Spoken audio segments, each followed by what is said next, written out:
CBS Radio Mystery Theater presents...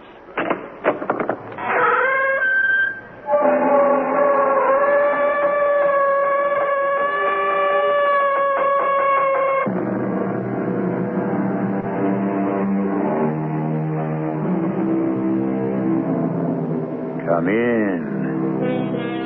Welcome. I'm E.G. Marshall, with an out-of-the-ordinary story. The kind I enjoy most because its roots are buried in the past. Sometimes centuries go by before a trait emerges to characterize a person. The argument about environment and inheritance goes on endlessly. One authority insists that how you live is more important than who you are. I'm not qualified to take sides, but like most of you, I think that a person, the essential person, is the result of both. Not equally, perhaps, but that's for you to decide after you meet Gordon Davis, a middle-aged, well-to-do manager of an American bank in Honolulu.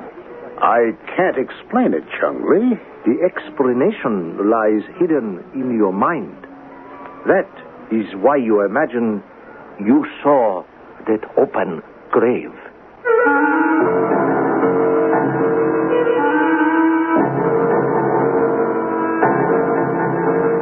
Our mystery drama, The Silent Witness, was written especially for Mystery Theater by Roy Windsor and stars Ralph Bell. It is sponsored in part by Buick Motor Division and X-Lax. I'll be back shortly with Act One.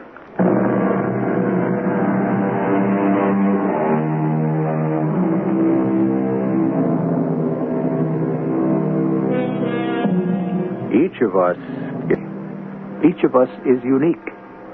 That's obvious, I suppose, but I've often thought about how different one of us is from another.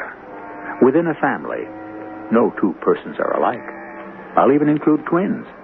In one pair that I know, Susan is a dancer in a Paris chorus line. Paula has entered a convent. How do you explain that? Same early environment, same background, but completely different in points of view, interests, and goals. That's why Gordon Davis is...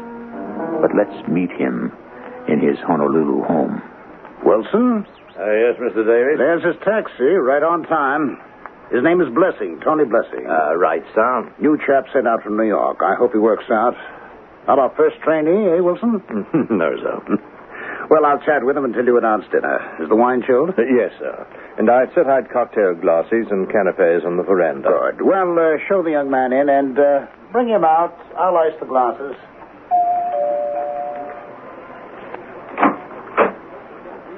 Good evening, Mr. Blessing. Right this way, sir. Oh, thank you. Welcome to Honolulu, Mr. Blessing. Please sit down. Oh, thank you, sir.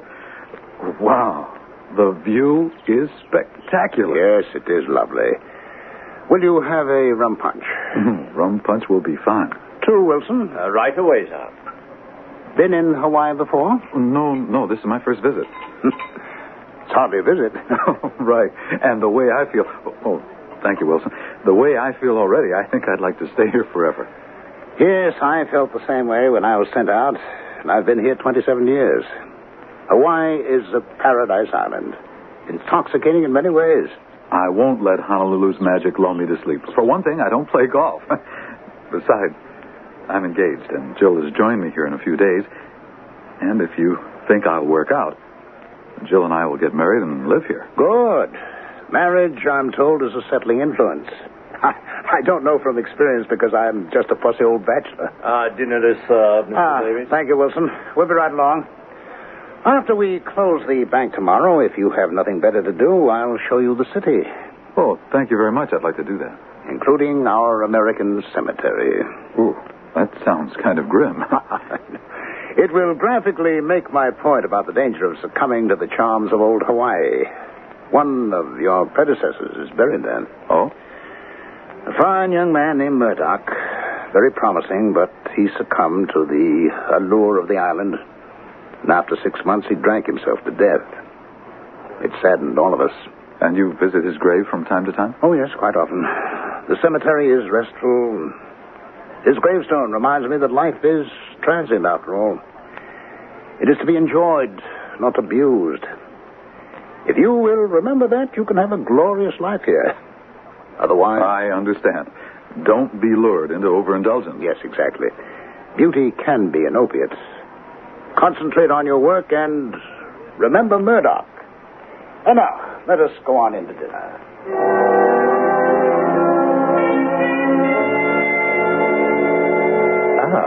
Davis, prompt as usual. Join me. Hello, Chumley. Anything special for lunch? Oh, here at the outpost, as you know, the menu varies no more than our even climate. Monday means squid. Well, I think not. A lamb chop will do for me. Did you have a pleasant weekend? Yes, one day is like another. My son and his family paid us a visit. His young boy is distracting. He is determined to become the first Chinese-American baseball star. I pray that it is soon. How old is he? He's 9. And each time he visits us, he breaks a window. It is a joy to say goodbye to him. And you? Did Mr. Blessing arrive? Yesterday. Will he do? I hope so. He's personable and intelligent. You'll meet him. Then if you agree with my judgment of him, I'll propose him for membership in the outpost. Oh, we'll gladly co-sponsor him. More and more, the club becomes a retreat for the elderly. It needs new members. The continuity of life is our immortality. A new generation succeeds ours, or life stagnates. Well, I'm not quite ready to be placed on a shelf, Chumley. But do you not retire soon? Oh, I could retire now, but I'm only 57. I'll close my desk when I'm 60. Unless you open another in Hong Kong. Yes, that might happen, but I hope not. My roots are here in Honolulu. There is nothing to compare with our lovely Hawaii. You have lost your ambition to its charm. Yes, perhaps. I cautioned Blessing last night. You still remember Murdoch, poor man. Yes. Chinese know that indulgence, like the hunger of a ravenous dog, is never satisfied, and that excess is self-destructive. Well said, John. Unlike Murdoch, you have led an exemplary life. I have known you almost since the day you arrived from New York. Yes, by ship. You have never been back. I have no real ties there, Chumley. One sister with a disagreeable husband. If you should be transferred to Hong Kong, you would be missed. Well, it may not happen. If it does, I'd leave, of course, and, well, Hong Kong, like Honolulu, is a remarkable city. Perhaps that is where I'd retire. And not return here? Well, perhaps not. But you just said your roots are here. So are your memories, my friend. Yes, and one of them is still green. Is it regrettable to you, Davis, that you didn't marry her? No. It would have been disastrous. For you? Yes. The scandal would have been ruinous. Today, it is different. Back then, it would have cost me my position. And you try to find peace when you meditate in the American cemetery. Is that not so? You go there often, I know. I'm going there this afternoon with Blessing. On the pretext of showing him the grave of poor Murdoch? No, I want Blessing to succeed. Advice is not as effective as an example, which is drawn from a gravestone. And what advice do you draw from the gravestone of Mrs. Bromley? A man who is subservient to infatuation has lost his reason. She was a married woman, Chumley. And subsequently, like a flower exposed to snow, she withered away and died. And I chose to follow my career. I have never talked about her except to you, Chumley. And Blessing told me that he's engaged and that the young woman, Jill, I believe he said, will arrive in a few days. And then if he sees a future here, they'll marry and settle down.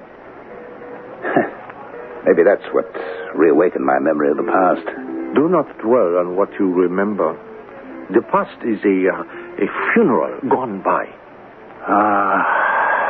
It seems like yesterday. It was 20 years ago, and her daughters are now grown women. I recall that George Drummery took them back to the States. I wonder what became of them. Wasn't one of them named Jill? Yes, Chung-Li. The older girl was named Jill.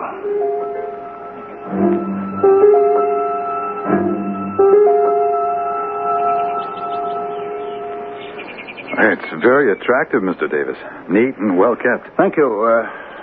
Tony, if I may. Oh, certainly, sir. And drop this, sir. No need for it. At the bank, I'm Mr. Davis, but away from it, my name is Gordon. All right? Sure. Yes, I'm proud of this cemetery. Proud? Well, that's an unusual word. Oh, yes, but appropriate. As you can see, it's in a valuable part of the city. About 2 years ago, an attempt was made to relocate it, but I fought the developer, and with the prestige of the bank behind me, I won. So here, and still in peace, rest the bones of the missionaries, long dead, and many members of our American colony. Meaning those born in the States? Yes, of course, because all of us here are Americans, you know. And this is the final resting place of Willard Murdoch? Yes. Why wasn't his body sent back to his home? Because among his few papers was a request that he be buried in Honolulu. Oh, I see. He was well liked, and we gave him quite an elaborate funeral. His family bought the gravestone. And he died from overindulgence? He lived beyond his means. Remember that, and remember what Now, who has died? Pardon? There. It's a new grave. It is? Well, don't you see that hole in the ground? What else could it be? And there's a gravedigger. I must find out who died. Gravedigger? What the devil? Well, I must need glasses. Or is he seeing things?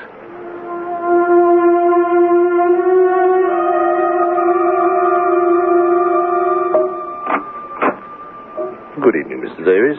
I trust you had a pleasant day, sir. Who died, Wilson? What American has died? Well, I know of none, sir. Well, the evening paper... No. I walked Mr. Blessing through the cemetery half an hour ago, and 2 men were digging a grave. I must find out who died. Well, may I fix you a rub and swizzle, sir? Yes, Wilson. I can't understand it. Make some inquiries, Wilson. Phone the newspapers and the graveyard manager, although he's probably gone home for the night. Your drink, sir. Oh, thank you. Oh, by the by, sir, Mr. Blessing telephoned shortly before you returned. Oh? What for, did he say? To inquire how you were. How I am? Well, you can see how I am. Why would he inquire about how I am? He hoped that the tour around the city hadn't tired you out, and also to thank you. Well, that's odd. I'm in the best of health. Are you concealing something, Wilson? Oh, no, sir. There's a peculiar expression on your face. Oh, well, I'm sorry, sir. Oh, if you'll excuse me, I'll make those telephone calls. Yes, please do. How strange.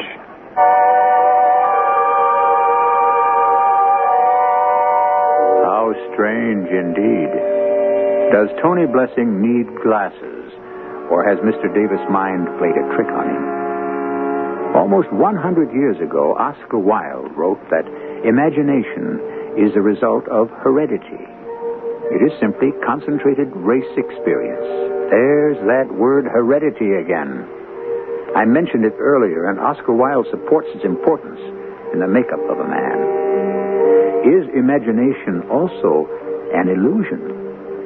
We'll find out when I return with Act 2.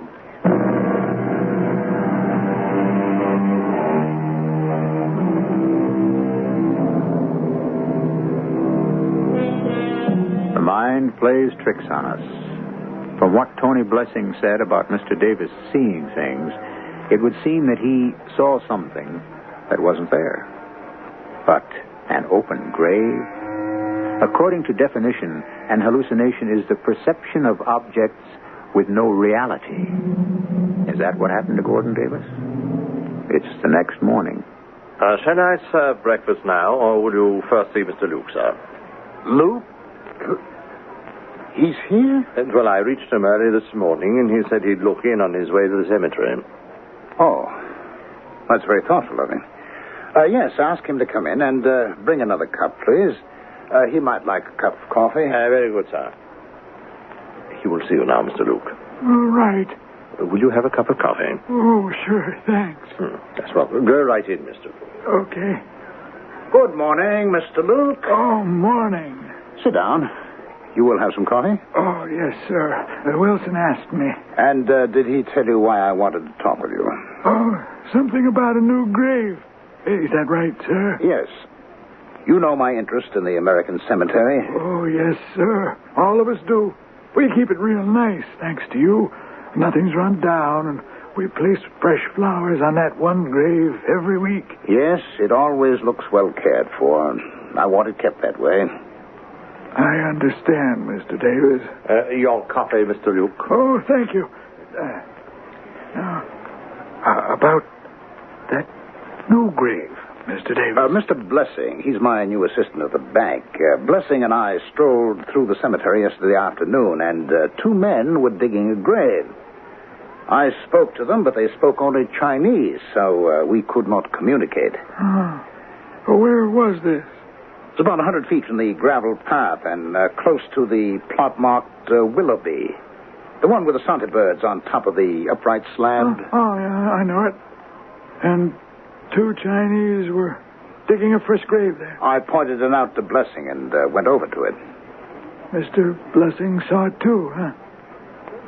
Do you question what we saw, Mr. Luke?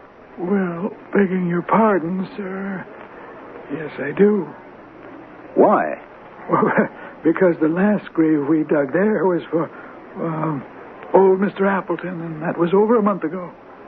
Oh, you must be mistaken, Mr. Luke. I saw a newly dug grave, and I spoke to the two Chinese grave diggers. Well, sir, I won't question what you think you saw, but I never heard of these Chinese grave diggers, and I swear to you, in the entire cemetery, well, there isn't a newly dug grave.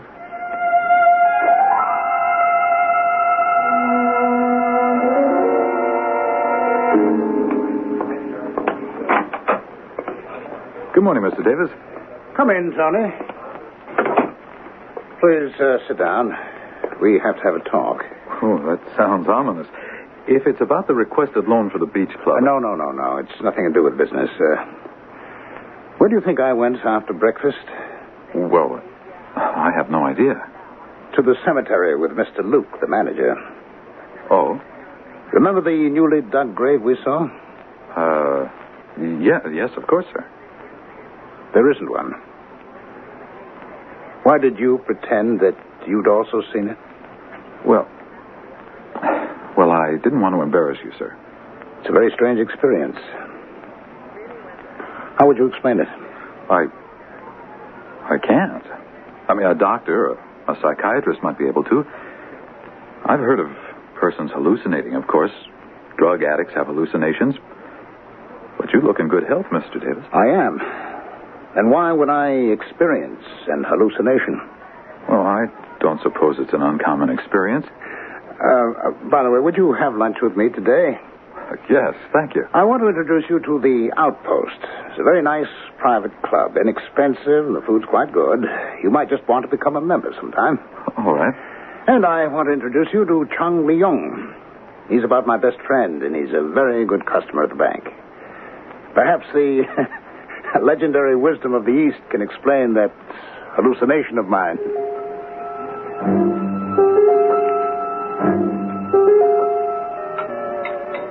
The Chinese do not think that a hallucination is abnormal.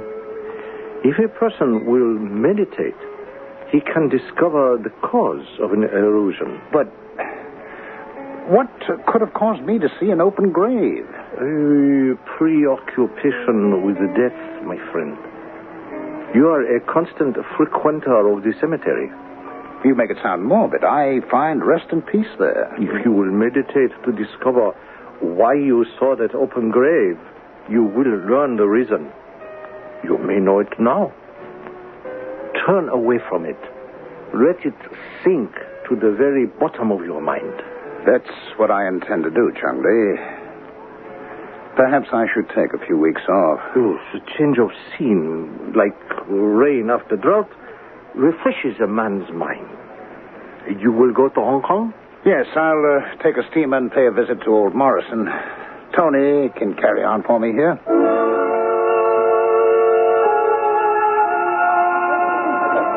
Jill! Jill! Darling.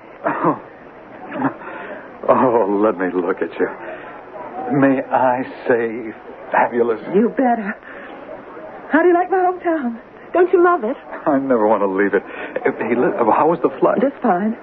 Hey, will you marry me? I suppose. I only bought a one-way ticket. Okay. Pick a church. I'm settling into the job at the bank, and I like Mr. Davis very much. Hey, let's get married tonight. Oh, you're wild. No, I'm not. Well, then you won't have to check into the hotel. You're too much. No, I'm going to spend my first night in Honolulu in bed alone. Okay. And I'll find myself some cute little native girl. Just you try it, my sweet. And I'll provide a simple burial for you in the American cemetery. Is there anything more, Mr. Davis? A glass of brandy? I'm sure you have a good night's sleep, sir. You're very kind, Wilson. Have you spoken again with Tony Blessing? No, sir. The two of you were worried about me, weren't you? Remember I asked about that peculiar expression on your face? Yes, you did worry us, and Mr. Luke was... Yes, Mr. Luke. You should have seen his eyes when I said I'd seen that open grave. Well, there is no open grave, Wilson. I had an hallucination. Not uncommon, I'm told, and no cause for anxiety. Yes, well, I'm very glad, sir. Yes, so am I. In a way, a very unsettling experience. Well, a good night's rest, and you'll be like new tomorrow morning. I hope so. And, Wilson, I'm going on a trip for a few weeks. Oh, yes, sir? To Hong Kong to visit Mr. Morrison at our branch there. Well, the holiday sounds like a fine idea. And, why don't you close up shop and take a vacation of your own, eh? I thank you, sir. Well, good night, Wilson. It's early, I know, but I don't want to be disturbed. If anyone telephones, just say that I'm away, eh? Yes, sir. Good night. 7 in the morning as usual. 7 sharp. Good night.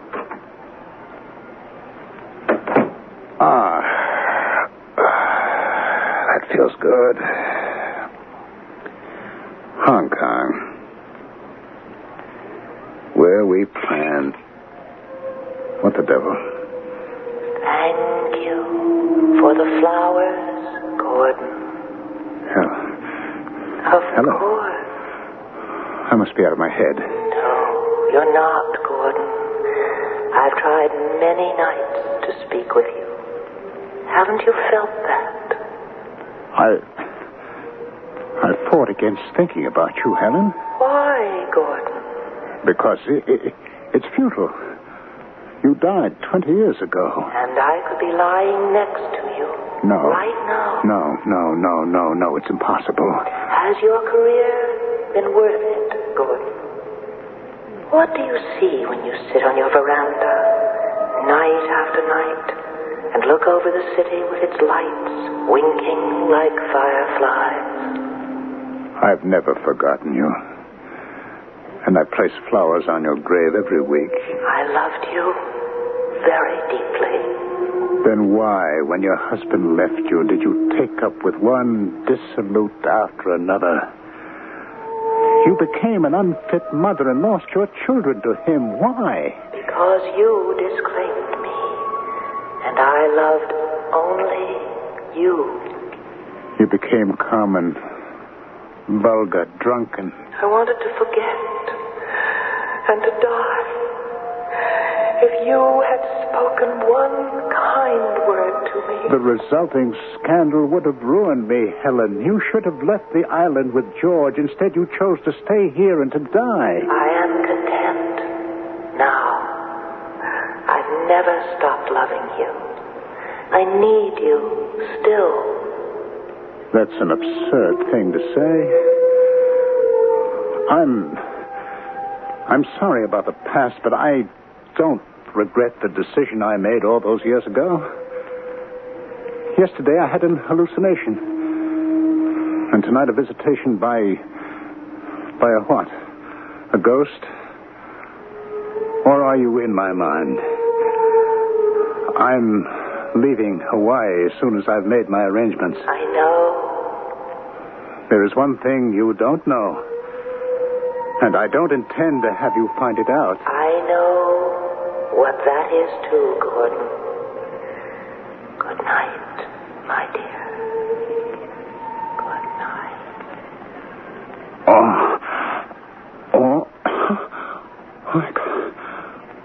Oh, good Lord. Oh, good Lord, what a nightmare. I'm covered with perspiration. Helen, I've lost touch with reality. I'm possessed.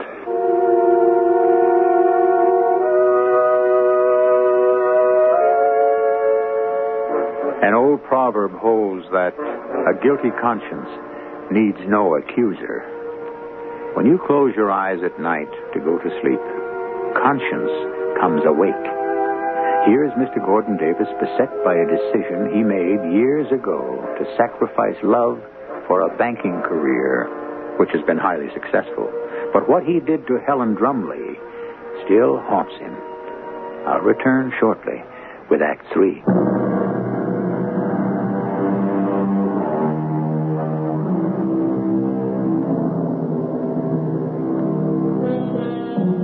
Let's not fool ourselves.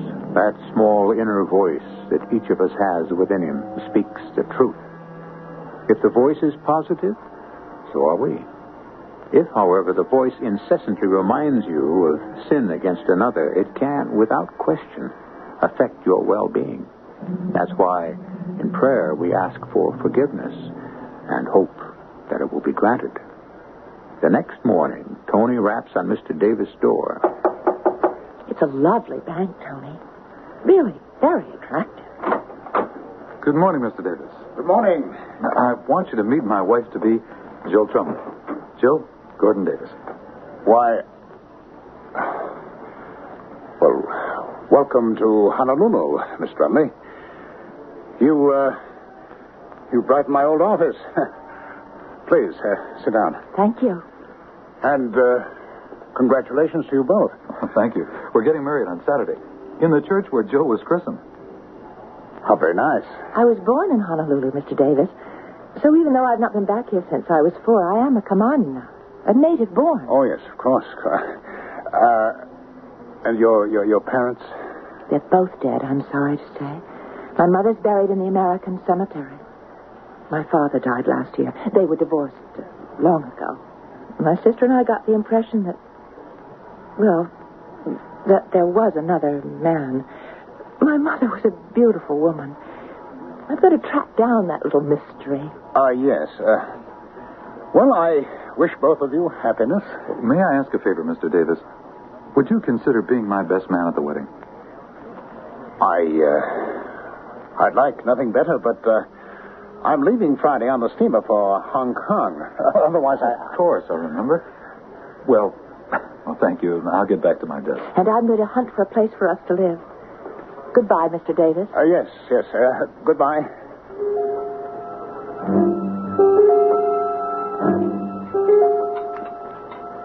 My friend, distress lines your face. Are you ill? No, Chung-Li. What sank to the bottom of the ocean has come to the surface. The young woman Tony's brought over to marry is Jill Drumley. The daughter? Oh, how unfortunate. It's a hideous coincidence. Oh, the long arm of fate. And last night I had a nightmare, or saw a ghost. Helen Drumley appeared and spoke to me. I'm on the verge of collapse, Chung-Li. Did Jill Drumley identify you? No. Drumley never talked to his daughters about Honolulu or what happened here. She knows nothing about her mother and me, but she will. Old acquaintances.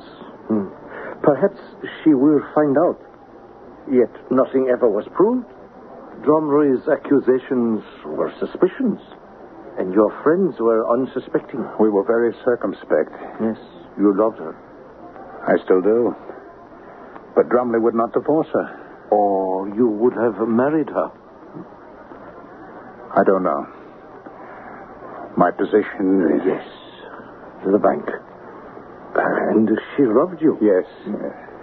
A man has the choice of beginning love, but not of ending it. There were men in her life after me, Chung Lee.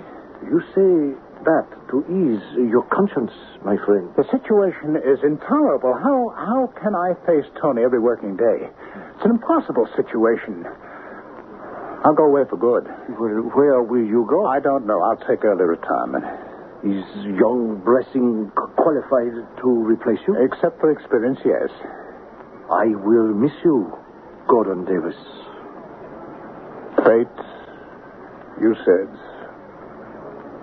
Fate is capricious. What is written is written.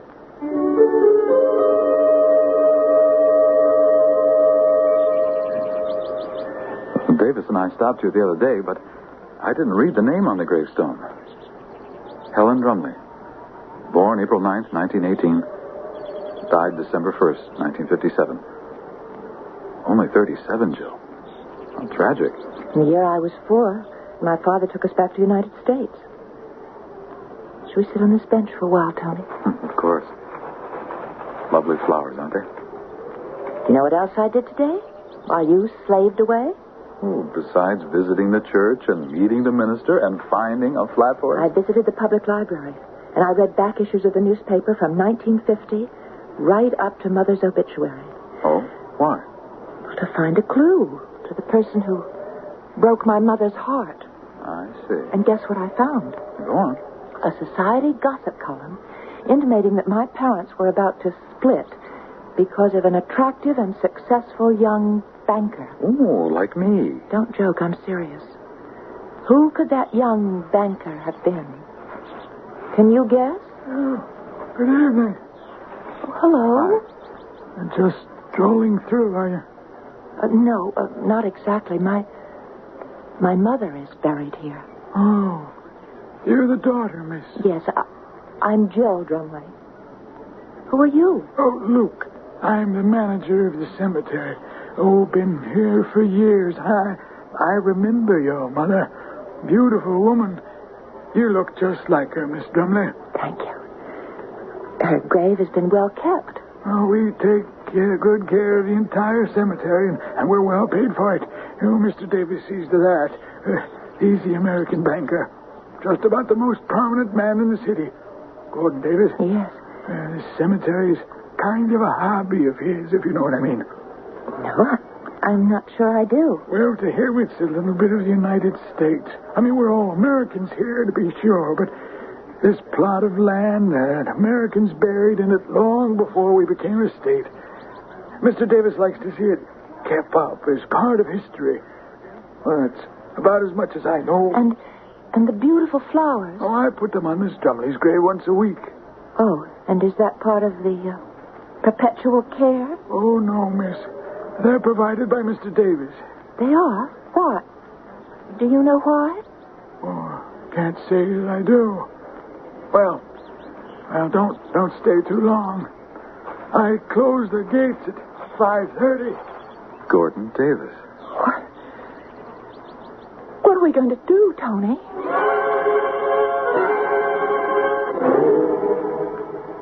Sit down, Wilson. I have bad news. Well, I'm sorry to hear it, sir. I'm going away for good. You're leaving Hawaii permanently, Mr. Davis. Well, where are we off to? Hong Kong? No, Wilson, not Hong Kong, and I'm going alone. Oh, well, that is a blow, sir. Have I... Oh, no, certainly not. You've been invaluable. Well, then may I ask... You've been with me since 1952? That is right, sir. Mr. Blessing is being married Saturday. Yes? To a young woman newly arrived from New York. Her name is Jill Drumley. Good heavens. It's an unbearable situation. Yes, I can see that. I killed her mother. But hardly, sir. Isn't that melodramatic? Could not have married her because she could not obtain a divorce. Because I did not want to be named in the suit and risk losing my position. I loved her dearly, Wilson.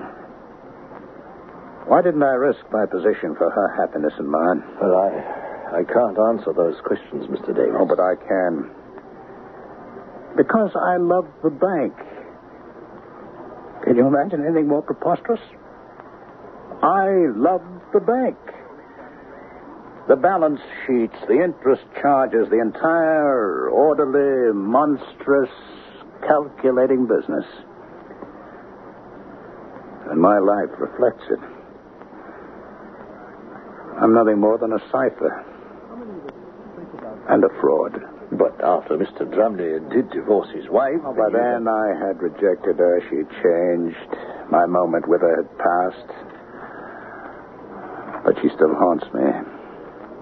I am very sorry, Mr. Davis. But you'll have completely tuckered out. I hope that someplace you will find peace. Thank you. Don't worry about yourselves, Wilson. I'll give you a year's salary. Oh, sir, that's too generous. Oh, I can afford it. Thank you for listening to me, my old friend. Now I'll go up to bed and hope to sleep.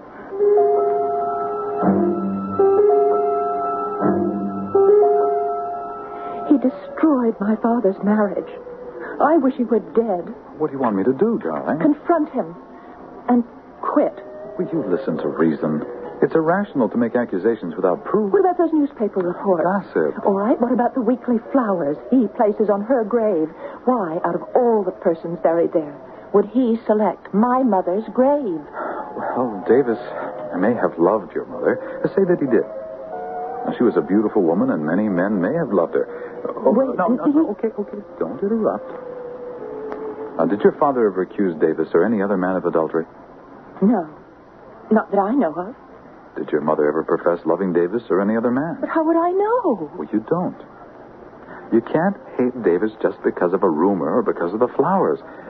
Now, he's a disciplined, meticulous kind of man who might have adored your mother, but would have thought of telling her so. But then why did she die when she was only 37 years old? Tell me that. Honey, I haven't the vaguest, and it's so far in the past. Can't you forget it? No. I have to find out why my mother died of a broken heart. And who, may I ask, handed you that hackneyed old phrase? My father. That's all he'd ever say about my mother. He said it sadly, as if, in a way, it was partly his fault.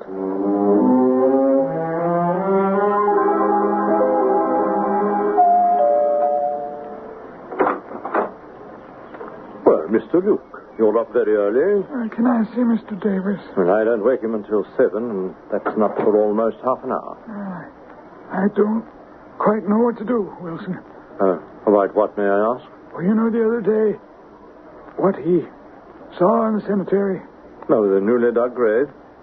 Yes, I know about it. There wasn't any grave. Yes, we know that. Or grave diggers. Well, what are you getting at, Mr. Luke? I saw them. You saw the grave diggers? When? Well, certainly not this morning. Last night. I was closing the gates and I saw them. I yelled and went back toward them, and they vanished. Then I went back to the path and I saw them again. I couldn't sleep. So an hour ago, just about sunrise, I went over to the cemetery and opened the gate. And? There were no grave diggers. But guess what there was? I'd rather not. A newly dug grave. You actually saw it? Sure, I saw it. I didn't imagine it. Mr. Davis did the other day. I know he did. But this time there was no whatever. It's a grave. And nobody's died. And nobody's ordered me to dig. Well, maybe Mr. Davis knows about it. That's why I came by. Pour yourself a cup of coffee. I wake him up. And that is how you found him, Wilson? Yes, Mr. Chudley. Fallen between his desk and his chair. And this is his letter of resignation. And you, Miss Jill Drumley? Yes? May I ask how you know? I know your mother, and the resemblance is marked. What did the doctor say, Wilson? A massive cerebral hemorrhage, sir. The ambulance will be here shortly. Oh, I'm so sorry. I've only known him a short time, but I respected him and I'd grown fond of him. He was my good friend. He had a premonition of death. That hallucination about the new grave? It has been dug, Mr. Blessing. What? Mr. Rook confirms it. It was dug last night. I don't understand. Who ordered a grave to be dug? No one. Begging your pardon, that just doesn't make sense. It does to me. I'm convinced, don't ask me why, that Gordon Davis and my mother loved each other. He turned away, and she died of a broken heart. His conscience killed him. He willed his burial. But who dug the grave? It takes a couple of live men with spades to dig a grave. Are you certain, Mr. Blessing?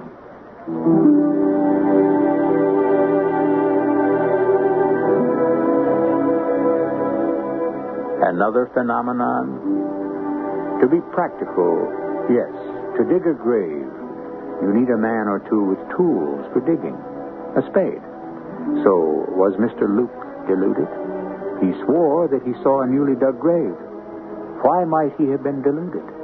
Because Mr. Davis' troubled conscience forced itself into the minds of others so that they, too, could foretell his fate? And was the grave dug, for surely it was there, without anyone being conscious of it? Well, these are truly inscrutable questions. I'll have a further comment when I return shortly.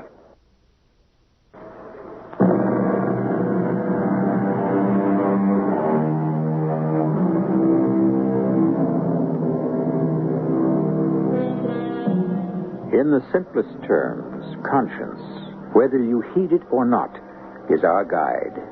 When we go against its dictates, we begin to accumulate a mind filled with already made decisions which, throughout our lives, are always there to haunt us. As Thomas Brown wrote 300 years ago, there is another man within me that's angry with me. It's conscience, of course. The silent witness. Our cast included Ralph Bell, Marion Seldes, Lloyd Batista, and Earl Hammond. The entire production was under the direction of Hyman Brown. Radio Mystery Theater was sponsored in part by X-Lax and Buick Motor Division. This is E.G. Marshall inviting you to return to our Mystery Theater for another adventure in the macabre. Until next time, pleasant dreams.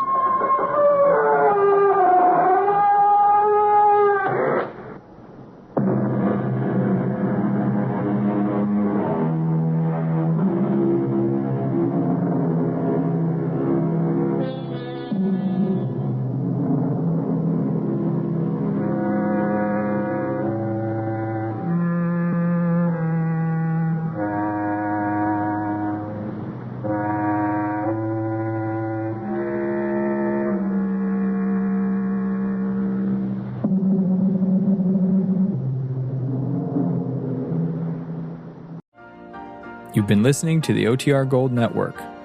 Find more classic radio at otrgold.com.